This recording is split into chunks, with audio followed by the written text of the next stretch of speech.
జై మార్కండేయ, జై పద్మశాలి. అందరికీ నమస్కారం. నేను కందగట్ల స్వామి పద్మశాలి, అధ్యక్షులు అఖిల భారత పద్మశాలి సంఘం హైదరాబాద్. మార్చి 9న జరిగే 17వ అఖిల భారత పద్మశాలి 8వ తెలంగాణ ప్రాంత పద్మశాలి మహాసభలకి దేశవ్యాప్తంగా 18 ప్రాంతాల నుంచి 7 ఉప ప్రాంతాల నుంచి వేలాదిగా తరలి వస్తున్నారు పద్మశాలి కుల బాంధవులు. మరి తెలంగాణ ప్రాంతంలో ఉన్న 33 జిల్లాల నుంచి కూడా మండలాన్ని కూడా మేము ప్రేరేపిస్తూ అందరినీ ఇక్కడ సమావేశానికి రావాల్సిందిగా మన సత్తా చాటుతూ ప్రభుత్వం దృష్టికి మనం వెళ్ళే దిశగా మేము ప్రయాణం చేస్తున్నాము.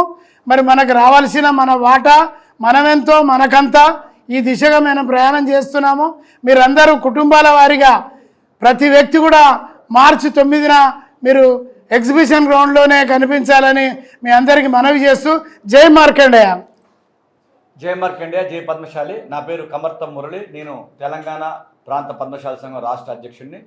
రేపు 9వ తారీఖు జరిగే అఖిల భారత మరియు తెలంగాణ ప్రాంత పద్మశాలి సంఘం మహాసభలను విజయవంతం చేయగలని మనవి. ముఖ్యంగా తెలంగాణ 33 జిల్లాల నుంచి పద్మశాలి కుల బాంధవులందరూ కూడా పెద్ద ఎత్తున హాజరు కావాలి. తెలంగాణలో పద్మశాలి జాతి ముందుకు తీసుకెళ్లాల్సిన అవసరం ఇప్పుడు ఉన్నది. ఎందుకంటే ఇవాళ బీసీ ఏదైతే కులగణన తర్వాత ఇవాళ తెలంగాణలో మనం మేమెంతో మాకంత అనే నినాదంతో ముందుకు పోవాలి.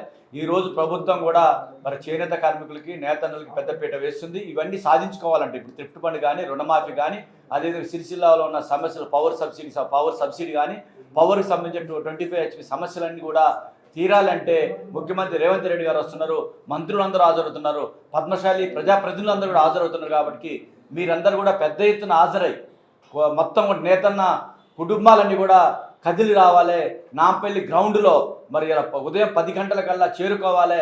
మన యొక్క బలాన్ని నిరూపించుకుంటే రేపు రాజకీయ వాటా మన జాతి ముందుకు పోవాలంటే, మన జాతి ఇవాళ రాజకీయాల్లో ముందు వరుసలో ఉండాలంటే మనందరం కూడా ఈ సభని విజయవంతం చేయాల్సిందిగా తెలంగాణ ప్రాంత పద్మశాలి సంఘం నుంచి ప్రత్యేక ఆహ్వానం. కుల బాంధవులందరూ కూడా జై పద్మశాలి, జై మార్కండేయ. ఇదే మా ఆహ్వానము. మీరందరూ తరలిరండి, మరి మహాసభను విజయవంతం చేయండి. మహాసభను విజయవంతం చేయగలని మనవి.